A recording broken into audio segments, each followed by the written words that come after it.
a gump goodness. The second time I'm trying to film the gump goodness, I just screwed up and pissed myself off. You're getting 4 gump goodnesses when they're all filmed and edited roughly. You will see this one up today, this episode. The others will be released daily. Let's get to it.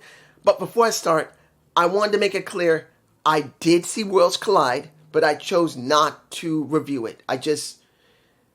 When you look at it, only one thought comes to mind. One, which goes along with what we have here. Is AAA actually cared about by WWE? No! Because if it was cared about, this would have been a PLE.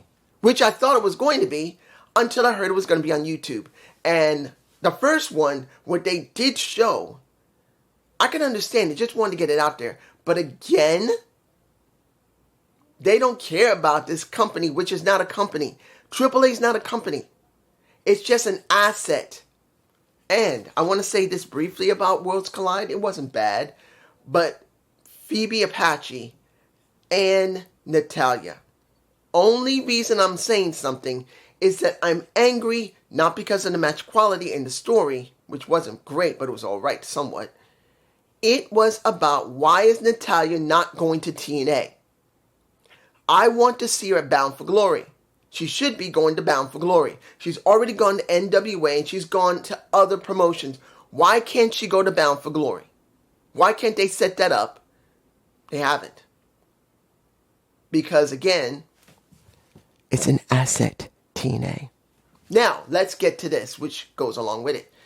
We had at Worlds Collide an advertisement for WrestleMania 43. And everyone was booing, saying they sold out. Well, what did I say more than a year ago?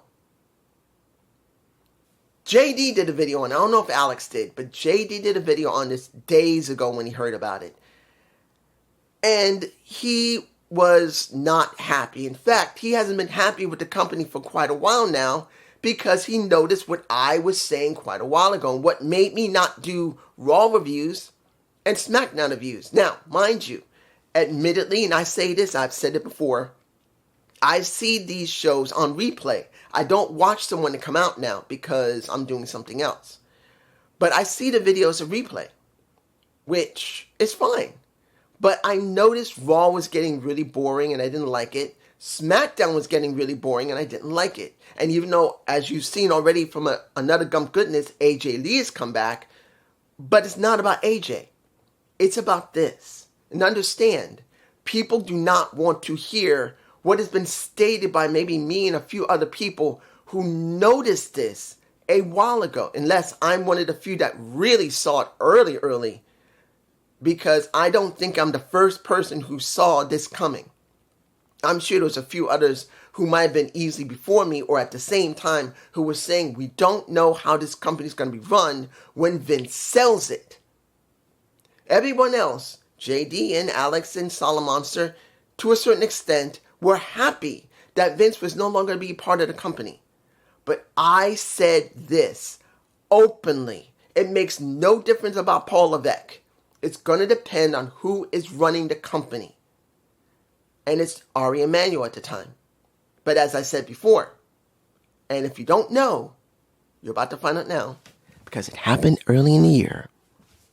Ari Emanuel sold Endeavor. He sold it, just in case you don't know. He sold the company. He sold Endeavor Group Holdings, which owns TKO, UFC, and the remnants of UFC and WWE as well, the remnants of it. Because they're not real companies anymore. They're assets. They're satellite companies owned by a larger corporation. But now, Endeavor is now owned by a company called Silver Lake, just in case you don't know. Silver Lake Global had acquired, say, about 60 to 65% of shares of Endeavor. And when they owned it, easily they could have had a very strong influence in the company. But Ari chose to sell it to them and remain as the CEO of Endeavor. So he sold the company. He sold it. He didn't give up the company. Technically, as the CEO, he doesn't own it. anymore, as you already know. But he could have stayed basically as he was, and Endeavor would have just had a very strong amount of shares in the company, which done a lot of influence, but he chose, you know what, I'm just going to sell it. And that's what he did. And now, even though he's running it on Silver Lake's behalf, anytime, any place, anywhere, any executive from Silver Lake, the executives who own TKO, who own Endeavor, who own UFC, who owns WWE, can tell Ari, we don't like what we're seeing. We want you to change it. Ari will then tell The Rock, who will tell Nick Khan, and then that will filter down to Triple H, who is currently the day-to-day creative operator of pretty much WWE. What you got here, that wasn't a decision made by Paul Levesque. That probably was made by Ari Emanuel, who more than probably understood that Silver Lake wants to increase their dividends, wants to increase their profit shares, and now this is what we got. Am I happy about this? Hell no, I'm not. I know how Saudi is. Now, mind you, I'm not saying every Saudi Arabian citizen is crap, but let's make it very clear. We're talking about the Middle East, and most countries do not even have half of the rights and privileges for women, for children, to a certain extent. We know this. Women get it really bad in most of the Middle Eastern countries. And even though supposedly, on the surface, Saudi Arabia is giving more rights to women. But how long would that last? Remember, this is not legislated. This is not written in paperwork. The Saudi prince is making this choice. And at any time, he can change his mind about how the country is run because there is no government. It's just him and the people who tell them, well, he'll tell the people under him, and they will make this happen in the country. If this was a sovereign government, then it'd be something different. But it's not. It's the Saudi prince who's making this decision for whatever amount of time he's going to want to until either his retirement and his kids take over, or they become a sovereign government with leaders there that will make decisions that hopefully will give the people more rights.